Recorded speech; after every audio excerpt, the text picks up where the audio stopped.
নমস্কার বন্ধুরা, আর জি কুকিং চ্যানেলে আপনাদের সবাইকে স্বাগত। আজকে নিয়ে হাজির হয়ে গেলাম কলমি শাক, মুসুর ডাল, চিংড়ি মাছের একটা দুর্দান্ত রেসিপি নিয়ে, যেটা গরম ভাতে জাস্ট ফাটাফাটি লাগে। তো চলুন শুরু করা যাক।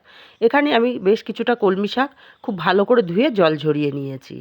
এখন এই কলমি শাকগুলোকে আমি কেটে নেব। একদম ঝিরি করে কলমি শাকগুলোকে কেটে নিতে হবে। কলমি শাকগুলো কেটে নিয়েছি। এবার একটা উনুনে বসিয়ে গরম করে দিয়ে দিলাম সর্ষের তেল। তেলটা গরম হয়ে গেলে দিয়ে দিলাম বেশ কিছুটা রসুন কুচি। রসুনগুলো আমি কুচি করেই দিয়েছি। আর দিলাম পেঁয়াজ কুচি। আমি এখানে দুটো মিডিয়াম সাইজের পেঁয়াজ ব্যবহার করেছি। পেঁয়াজ আর রসুন কুচিটা হালকা ভাজা করে নিয়ে তারপর এখানে দিয়ে দেবো বেশ কিছুটা শুকনো লঙ্কা কুচি। শুকনো লঙ্কাগুলোকেও আমি কেটে নিয়েছি। শুকনো লঙ্কাগুলোকে দিয়ে হালকা ভেজে নেওয়ার পর এখানে দিয়ে দেবো আগে থেকে লবণ হলুদ মাখানো চিংড়ি মাছ। চিংড়ি মাছগুলোকে দিয়ে পেঁয়াজ রসুন লঙ্কার সঙ্গে বেশ কিছুক্ষণ চিংড়ি মাছগুলো ভাজা করে নিতে হবে।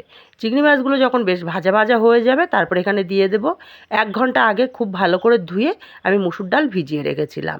সেই ডালটা জল ঝরিয়ে দিয়ে দিলাম। দিয়ে দেবো 1/2 চামচ হলুদ আর স্বাদ মতো লবণ। লবণ হলুদটা আমি একেবারেই ব্যবহার করলাম, পরে আর ব্যবহার করব না, সেই পরিমাণেই দিয়েছি। লবণ হলুদটা দিয়ে খুব ভালো করে মিশিয়ে নিয়ে এখানে দিয়ে দেবো অল্প পরিমাণে জল, যাতে ডালটা একদম গলে না যায়, আবার 50% সেদ্ধ হয়, সেই রকম পরিমাণে জলটা এখানে দিতে হবে। ভালো করে নাড়াচাড়া করে মিশিয়ে ঢাকা দিয়ে আমি 5 মিনিট রান্না করে নেব। 5 মিনিট পর ঢাকাটা খুলে নিলাম। ডালগুলো দেখুন 50% মতো সেদ্ধ হয়ে গেছে আর জলটাও শুকিয়ে এসছে। এই পর্যায়ে দিয়ে দেব কেটে রাখা কলমি শাকগুলো। আর কলমি শাকগুলো দিয়ে আর ঢাকা দেওয়া যাবে না, তাহলে কলমি শাকের যে সবুজ রঙটা, সেই রঙটা কিন্তু থাকবে না। এইভাবে নাড়াচাড়া করে খুব ভালো করে মিশিয়ে দিয়ে এখানে দিয়ে দেব ঝালের জন্য কয়েকটা চেরা কাঁচা লঙ্কা।